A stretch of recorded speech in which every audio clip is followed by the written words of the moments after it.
Hello, everyone, and welcome back to the My Football Writer YouTube channel, and welcome back to the latest instalment of Nodge Spotlight, our preview show for the upcoming weekend fixture or fixtures for Norwich City. That's how much football they're probably going to be playing now after the November international break is over. But first game up for them, travel to the Hawthorns, home of West Bromwich Albion. Undefeated in 7 matches, but 6 of those have been draws under the leadership of Carlos Corberan. I'm Freddie Humphrey Wakefield, and I am joined, as always, for Nodge Spotlight by Will Grant, also known as Youth Norwich on Twitter. But before we take that deep dive into the game at the weekend, Will, how have you been personally since I last spoke to you over the podcast at the weekend, where you got yourself a little victory crown in Nodge Mastermind? Yeah, mate, it still feels good, but no, overall, I've really enjoyed this international break, actually. It felt like, especially from a Norwich perspective, it came at the right time, I would say so. So a weekend of no Norwich stress is always a nice weekend for me anyway. But as I say, what I do love about this kind of period, Friday, I don't know about you, mate, but I just love how there's constant football. It feels like post-November international break towards Christmas, it's just non-stop. So looking forward to that, and hopefully Norwich have a really good run of games coming up that they can pick up points.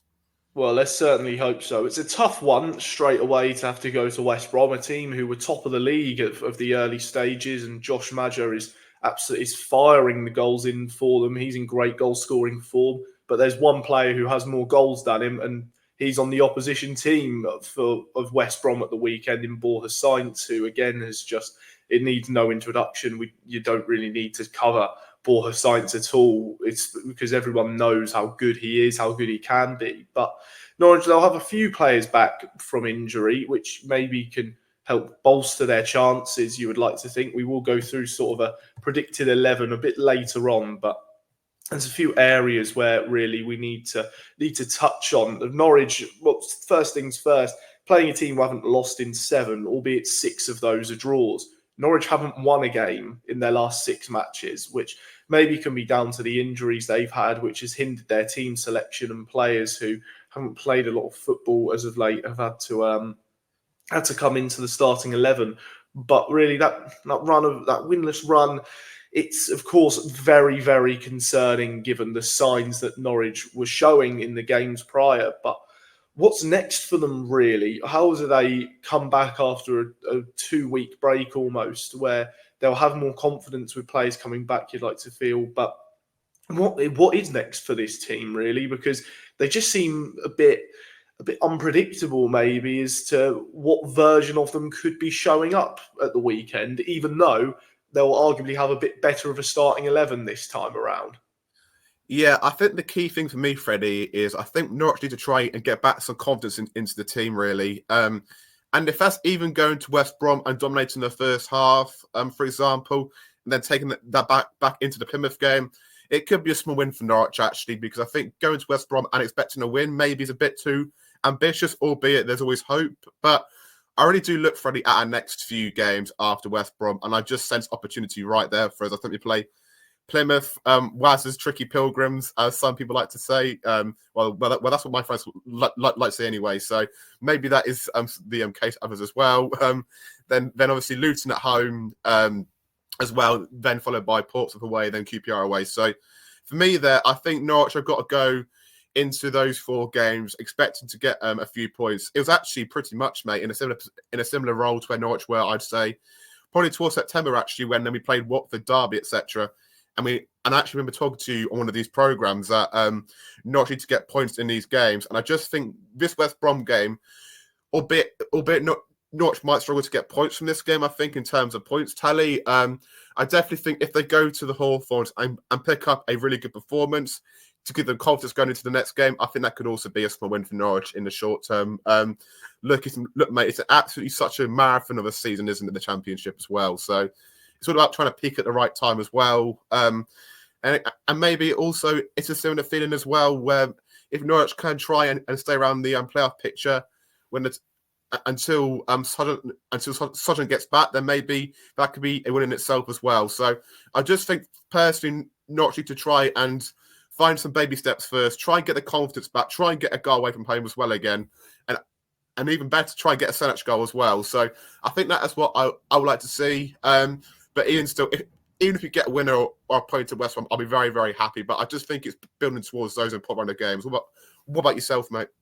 No, I agree with everything you've said there. I can't really put it any other way. I can't add too much to that. A point at the Hawthorns would be fantastic, especially for this team who we know the away form is still a bit of an issue. Even the home form, yes, they've only lost one game at home this season, but I believe it's 4 draws out of 7 at home. So overall, it's perhaps not been too great. Of course, there has been plenty of injuries, as sort of already alluded to, which maybe hinders this team. But a point at the weekend, I think, would be a very positive result, given West Brom have been right up there all season so far. They've showed that, and from the early signs, they will again be in a playoff fight, and they're going to challenge for promotion back to the Premier League. They've been out of the Premier League for a very long time, especially a team who were almost synonymous with the Premier League in the mid-2000s and 2010s.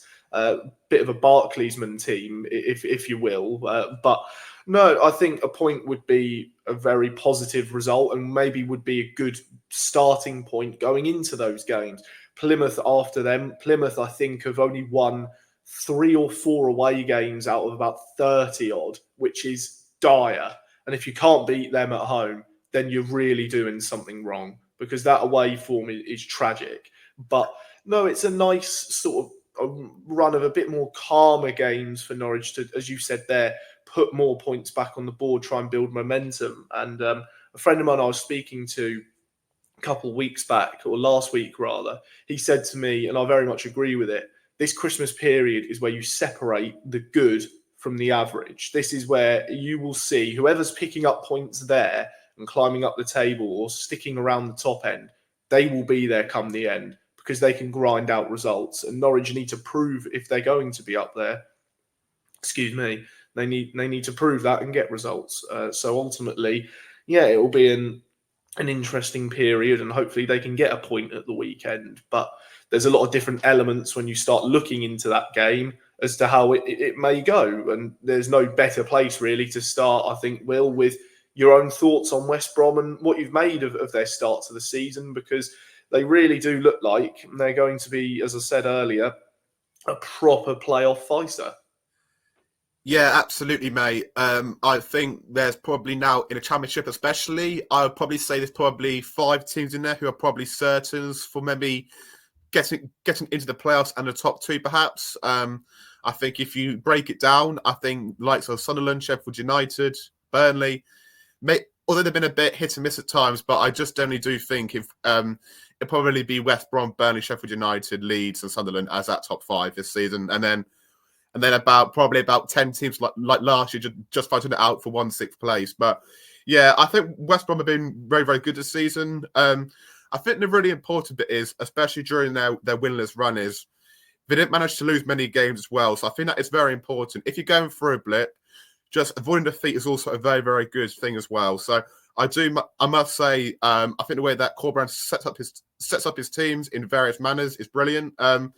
It's very hard to analyse West Brom in the sense that they are such a flexible team, but mainly in possession, like to play like a 3-4-3 build-up. What you'll see at the weekend, definitely, is that Alex Moe will do like a similar role to what Kenny McLean did last year, and he'll come back from deep and join that build-up play and try and find passes in the middle third for the midfielders, which are normally Malumbi or Rasic. So quite a cool name, that one. But I think where this game can be won or lost for Norwich is the wide flanks. I look at how they set up against Hull last game, West Brom, and they played Mikey Johnston and Tom Fellows on the right wing. Tom Fellows was on the right for that game. And those two are just tremendous dribblers. And I think one thing which I think we've all said this season, especially in Norwich, is I think there's definite potential for teams to get at Norwich in the fullback areas, in terms of, you look at Callum Doyle's recovery pace, and also when Kellen Fisher is kind of transitioning between the right back role and the midfield role, sometimes he can get caught as well. So I definitely think there's counter-attacking potential for West Brom to really hurt us. But I think generally overall this can be a team which Norwich can grow into the game against. To be fair with you, albeit West Brom aren't an overly pressing side. One thing which they are really, really good at is sitting in quite a narrow and deep shape and just block off any gaps for Norwich to penetrate in, really. So Norwich are going to have to be very, very open-eyed and really, really expansive in the way they try and play through the thirds. Look, I think if Norwich have Nunes back for this game, it's going to be an absolutely massive, massive help, because one thing I found recently, Freddie, I don't know about you, is I think in the games against Sheffield Wednesday, Cardiff, etc., Norwich were okay on the ball and in deep areas. It was just trying to transition into midfield to attack more frequently, and at times it was just so flat and stale, and Norwich just couldn't get anything going in the attacking areas of the pitch. So that could be crucial. I would be surprised if West Brom sit in quite a deep and compact shape and allow Norwich to come onto them whilst they use their counter-attacking players with Fellows and Johnston. I wouldn't be shocked.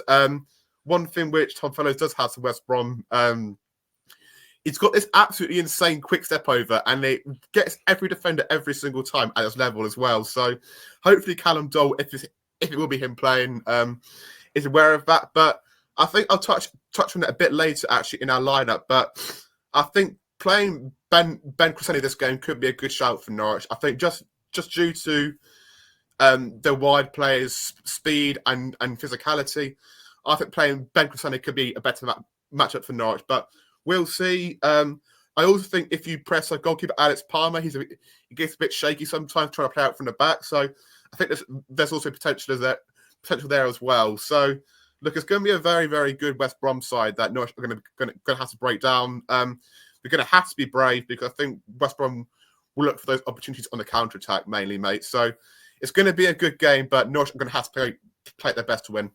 Of course they are. And you expect nothing less if you want your team to win. They will have to put up a really good effort. You mentioned there so many different elements of threat that West Brom possess, and they are really well coached. Carlos Corberán is arguably one of, if not the best manager in this division. He took a arguably mediocre Huddersfield side and got them penalty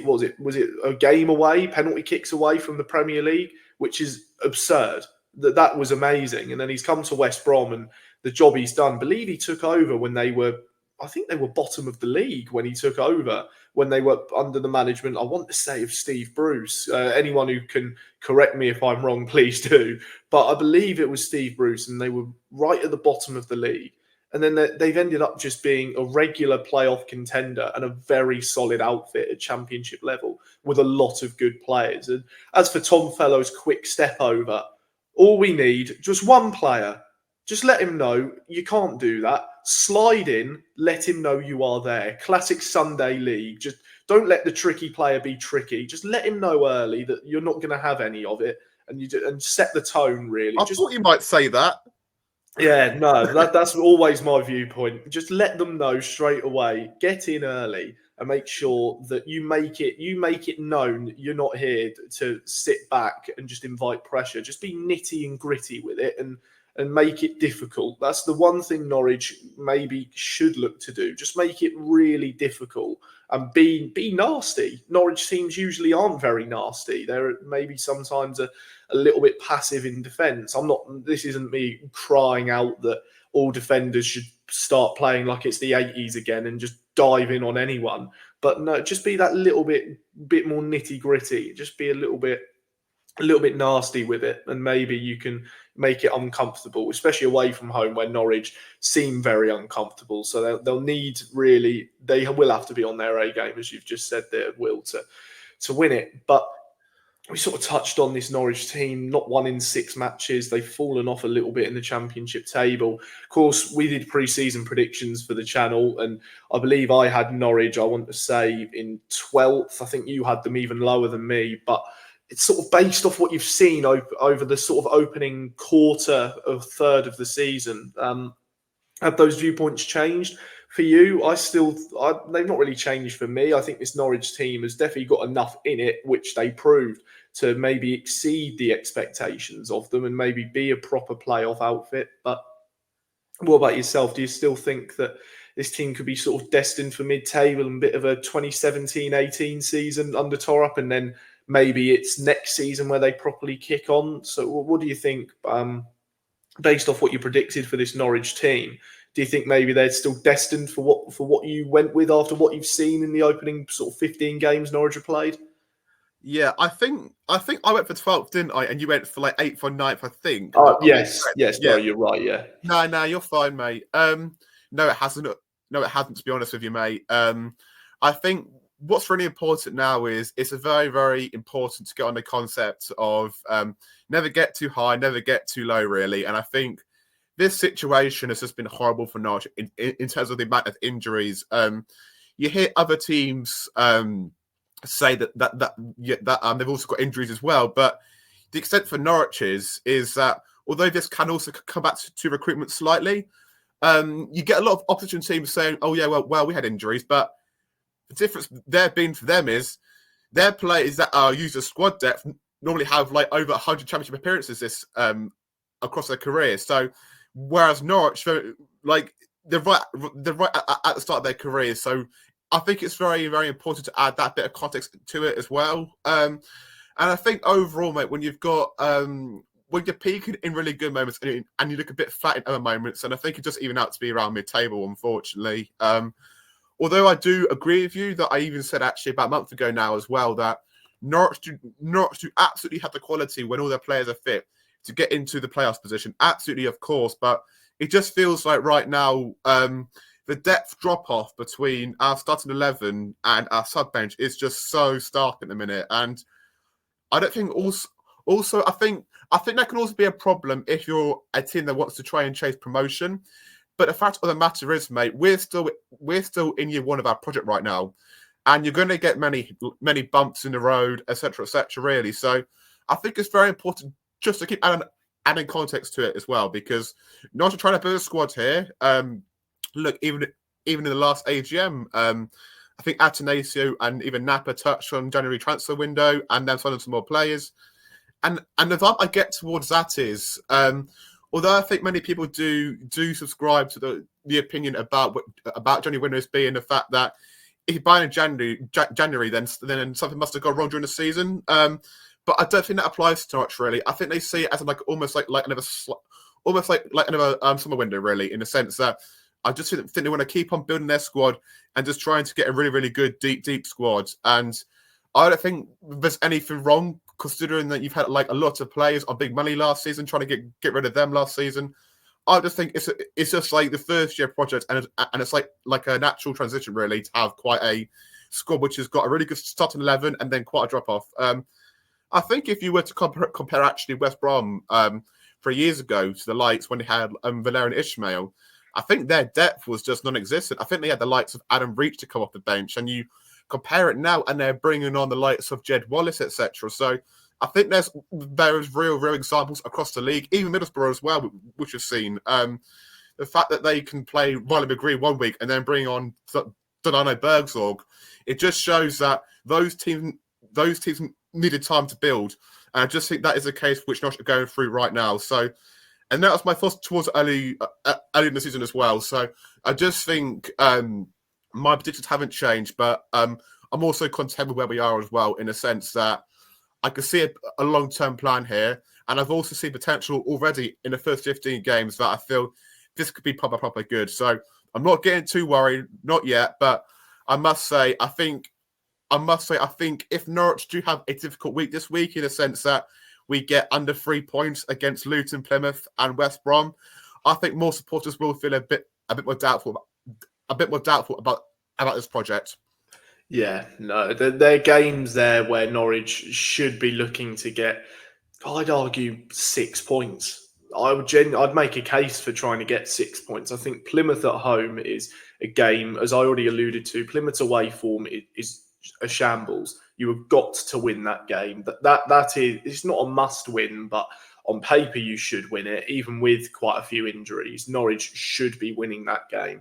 Luton as well, it can be tough because they still possess the quality they had last season in the Premier League, but they're just really struggling. They are really struggling, but that is sort of typical of Norwich to then sort of, the classic along come Norwich and they gift them 3 points. But it's at home again where Norwich have lost once in about 380 days.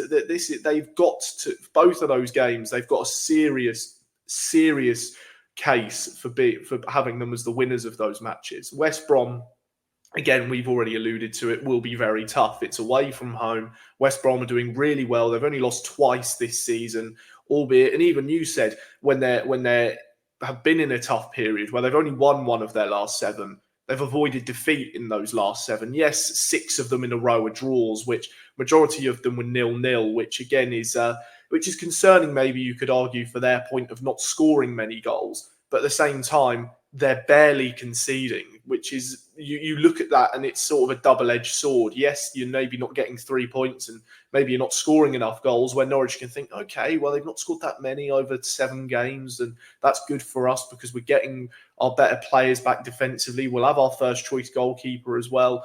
But then you look at it on the other side and it's, well, they aren't conceding whatsoever, and Norwich's attacking output has not been good enough over the last few games, even with a player of Bor Hussain's quality.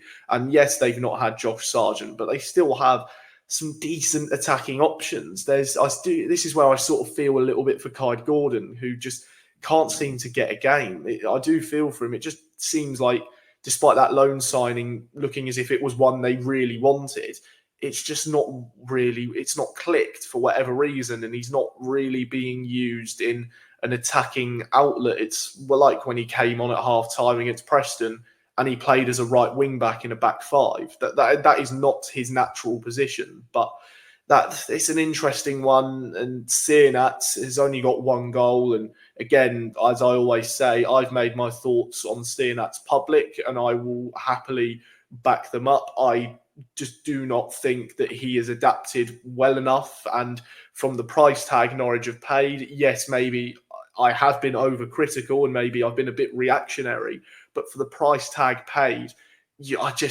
need to see more. You need to see more at this stage. Yes, players can have very slow starts. There are perfect cases in a Norwich example, but I just feel for that money, you just got to see more. For me personally, I just want to see more, and I want to be proven wrong so I can again hold my hands up and say, look, I'm sorry, I got this wrong on this player, but I need to see more from him. I really do, because this is his opportunity. It has been since Sargent's injury. It still will be for the next month and a quarter. This is his chance to prove he is worth that price tag, and he deserves that starting 11 chance, because the only other striker Norwich have got who's fully fit is no one. There is nobody else. There is no other natural striker who can cut of first team caliber anyway, who can come into this team to replace him. And if he gets replaced for a youth player who's a natural striker, yes, it could work. Maybe there could be that element, but confidence-wise, if it's not already shot for him, I feel that could maybe be a last straw for seeing that's confidence-wise. Because I mean, if I was him, that would kill me if I had that. But the only way for me that you can solve that is you put in a performance and you show you deserve to start. But this isn't the Ante-Sienats debate. That'll probably be another video in the near future, maybe given how his form continues. But it's interesting. Actually bringing up that striker department, one player who we've seen play there in cup competition is Onel Hernandez. He scored for Cuba over the international breaks. He's back from an injury, so sort of that striker debate, Will, and I guess that comes into our predicted 11s quite nicely, actually. Onel Hernandez has played as a striker for Norwich. He scored twice against Stevenage in the Carabao Cup, which was very nice. But that striker debate and maybe who Norwich play in the wide areas, it's an interesting discussion. And really, I'd like to get your thoughts on that. And then maybe we can move into the starting 11 we may think Torup will go for, or maybe we'd like to see. I think it's so difficult for Johannes, honestly, mate. I think you've got a player in Sienat who just hasn't got the mentality yet to be a striker. I still think he wants to try and find his way in on the right-hand side. And I just think this Sargent injury has just kind of almost like affected his mindset in a sense, really, because he feels like he's currently playing constantly in a team that's playing really, really well, playing some nice stuff. So all of a sudden, he's got to switch that mentality to be the main man. And I think you can kind of see just even now, I just still think he's still quite like an introverted character. And I think in one of the Norwich videos, they actually put on their club channels that I think that is what Napa thinks as well. So I just don't think Ante has got that mindset yet, where like he feels like he's got to be the main man as such. Although I don't think Norwich would spot that pressure on him internally, I just do generally think that I think they want to see more from Ante than what they've been seeing right now. Personally, for me, I'm not too convinced whether he's a striker yet, and I actually question whether he could be in the long term. I just think his role is a very advanced one, and I actually think he'd probably benefit more with Jack Stacey on his right side than Callum Fisher. But I just think the way how Norwich want to play, I think we saw in his opening games against Sheffield United, for example, he was very, very sharp at turning into those pocket positions, then releasing a nice shot or a pass to another teammate. He also won a penalty for Norwich against Leeds as well with a lovely reverse pass back. So there's quality and potential there, but it's just about trying to unlock them more on a frequent basis for him right now. And I just don't think he's got the confidence or mentality to go to the striker role just yet. And I think we kind of rushed him a bit too quick from that role. But then you've got Ashley Barnes, etc. To be honest with you, mate, I don't know about you, but I thought if Ashley Barnes was supposed to be fit for this West Brom game, I thought he might have played last night for the 21s. Just to get that match, just to get that match shut us up a little bit. I do question whether he is a JHT player in the sense that I don't know if he's got the technical quality to be an effective outlet. Look, there's absolutely no doubt in that Ashley Barnes is a very, very good physical forward. He can also win like a lot of fouls as well. But I just don't think he kind of gives you that overall package. And I think if you start him immediately against West Brom, it could be quite a difficult task for him, especially when they've got two very physical centre-halves in Mason Holgate and a Norwegian guy called Hegem, who's a very, very good player as well.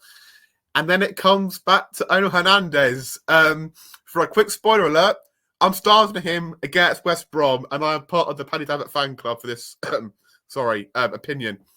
Yeah, look, I think with Ono, I think we all know that he's going to be a bit clunky at times, and he might get the ball away a bit too many times. But I just think in terms of giving Norwich a presence and a threat in behind, which Shadden did, I just think he might add more than what Barnes and Ante can do right now. I also get the feeling as well that Ono's quite a confident character, and as well as that, he also got some minutes last week as well. So he's kind of got a bit of sharpness as well, and also he scored quite a nice goal against Stevenage in the Carabao Cup as well. So, albeit it could go horribly wrong, I think I'm up to a bit of experimentation because I look at their centre halves, and they are very, very physical centre halves. So I think if Norwich can try and hurt them and get them in behind, then I think it's going to be a much better prospect for Norwich because the old cliche in football is really if the player's always in front of the defenders, then their life is so much easier.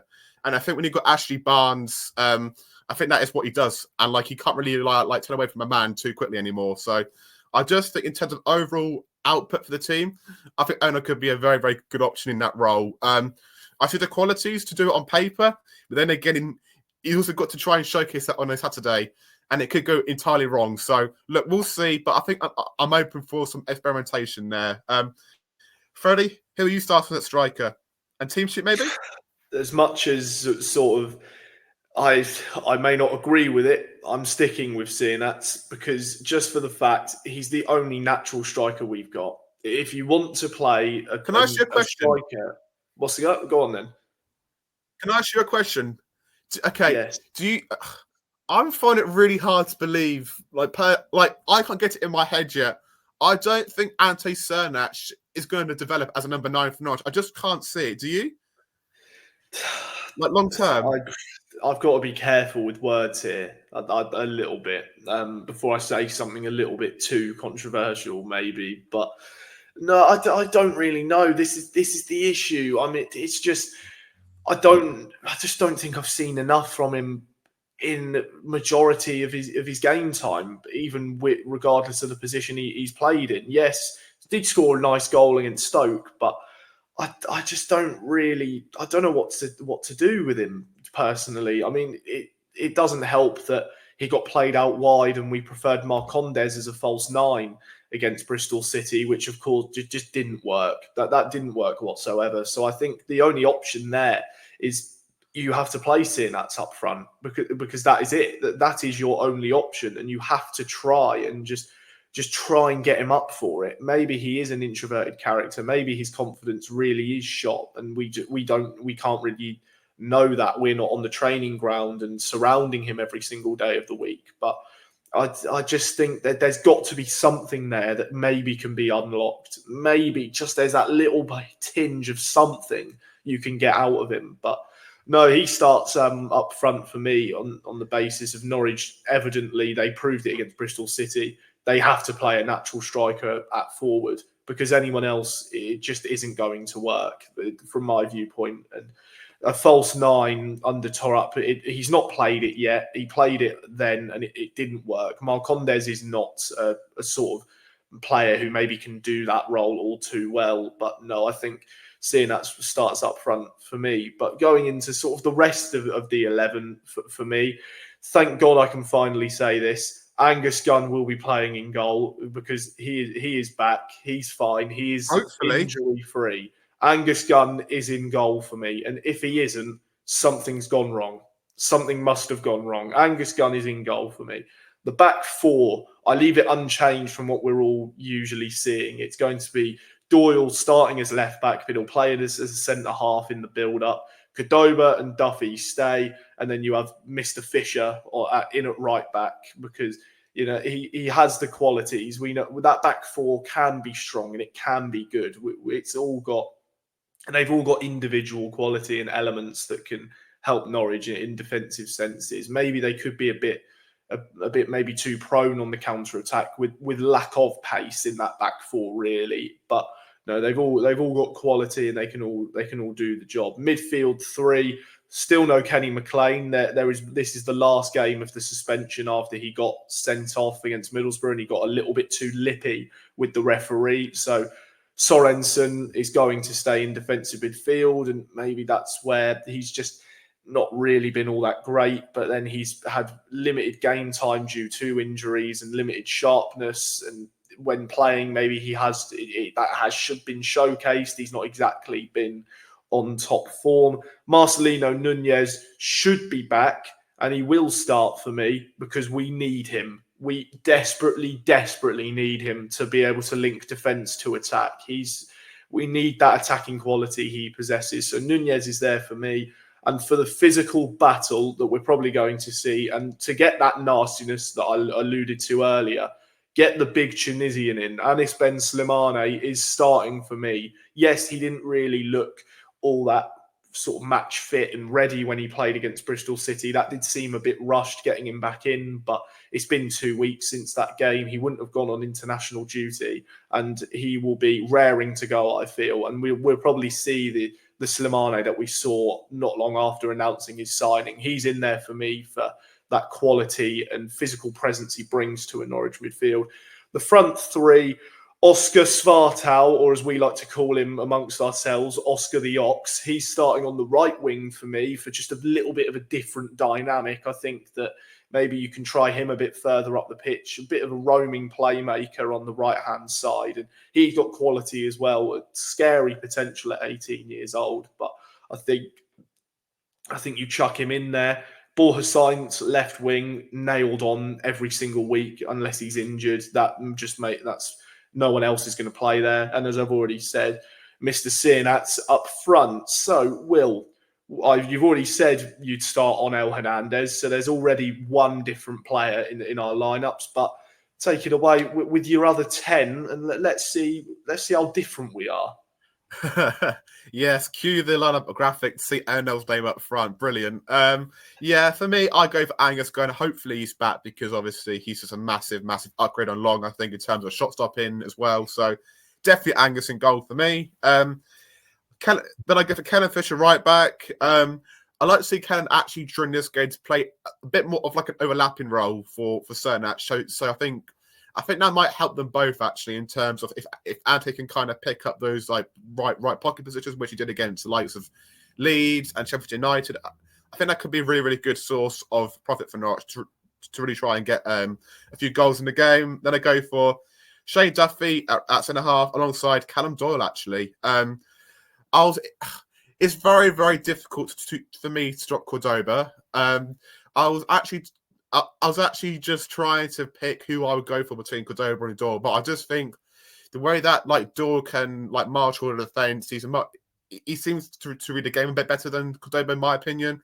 As well as that, he's a really, really good playmaker out from defence as well. So it's more that I picked Ben Cressani at left back than I dropped Cordoba for me personally, because as I said earlier, I think Mikey Johnson and Tom Fellows, they are two very, very direct, speedy wingers. And I think having a more physical presence there in Cressani will be a very, very good shout for Norwich. I look at how Cressani played against Bristol City when it came on, and I actually thought he looked in really, really good shape. Also, I think he also was with the England under 21s as well. So I think naturally there's also some confidence there. And I think what Norwich are lacking right now is confidence. And if they've got players in an environment where some of them are in a good moment, I think they can kind of lift the team quite nicely as well. So that's my argument for that position. Then I go for Lungi in CDM with a midfield two beside him of Emilino Marcondes and Nunes, hopefully, if he's fit. I think how I want to try and play this game, if I was far up, is I want to try and template that commentary game in the sense how Norwich got such good control of the game.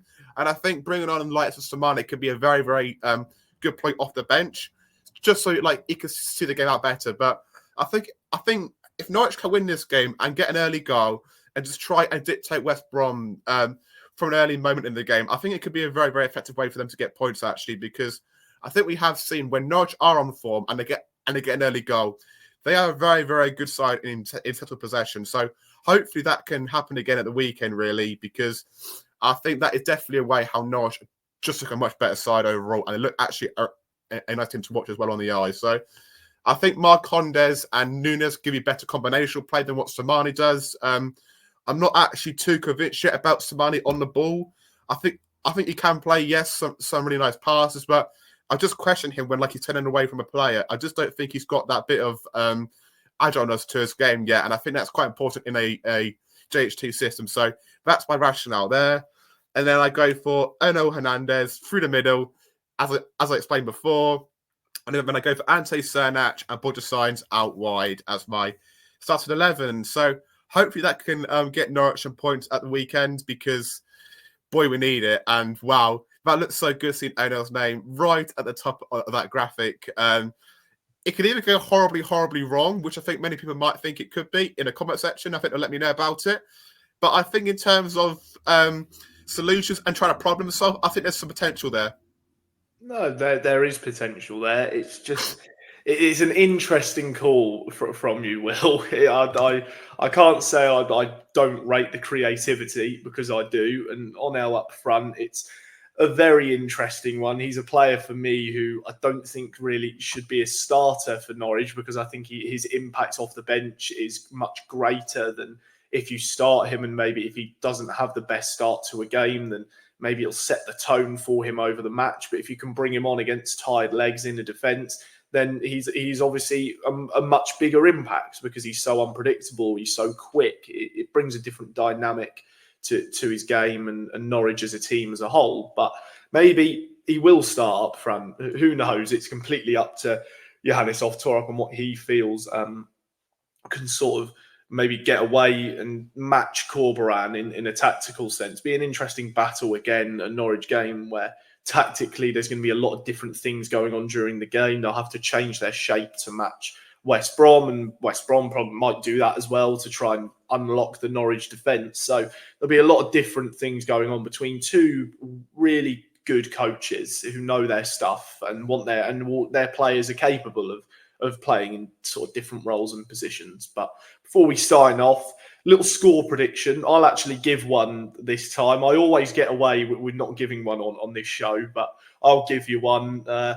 It's not a positive one, but I'll go. I think it's probably the most likely scoreline for me, and maybe a few people will agree. I'll say West Brom will win this one by the single goal, 1-0, I reckon. No idea who will score it, but that's just what I think how it will go. Will, let's hear your one.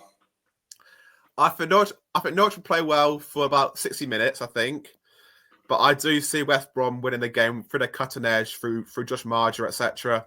And I see a 2-0 defeat. But I generally do think if you come out the game nicely and we play well, it's also give us some really good confidence going into the Plymouth game. And that Plymouth game for me, although maybe it's a bit too harsh to label them as 6 pointers, it's a game that you expect Norwich to win.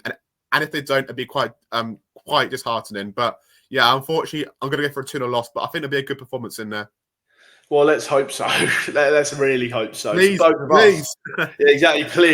Please, Norwich, do just make it nice. But there you have it. Me and Will both think it'll be a defeat. Let us know what you think in the comments section below, or even on any of our social media platforms. They will all be left in the links in the description. But this has been Nodge Spotlight. That was myself, Freddie Humphrey Wakefield, and Will Grant. Looking forward to that West Bromwich Albion game. Let us even know your thoughts on the match or Norwich's season so far, maybe even a preferred 11 of your own in the comments section below. But anyway, this has been Nodge Spotlight on the My Football Writer YouTube channel. It's goodbye for now, and we'll see you in the next video of ours.